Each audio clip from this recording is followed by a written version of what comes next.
Well, I think Pakistan has, I always kind of, I am one of the founders of the Congressional India Caucus, which was founded, I guess it must be about 18 years ago now.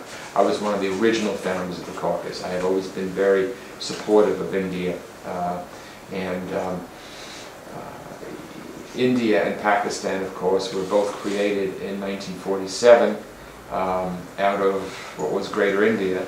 And if you just look at the difference between the two countries in those years, India has always had a democracy, never had military rule or overthrow or takeover. I like to say that the U.S. is the oldest democracy and India is the biggest democracy, and that's why our two countries have a lot in common.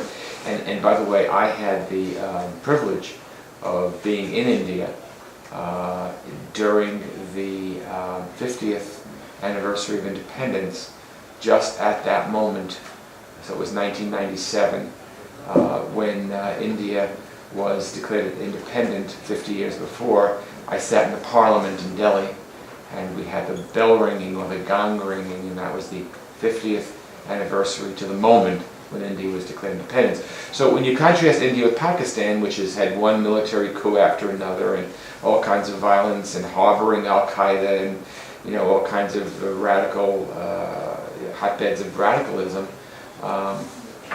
there's a big difference. Now, I think the United States needs to be very forceful, with the Pakistani government, and that we don't want Pakistan to be an adversary. Pakistan is obviously an important country, but if they want continued help from the United States, then we need to get some help in return.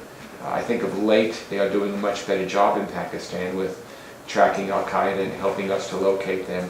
But this needs to be sustained through the years, not just a thing that happens, occasionally.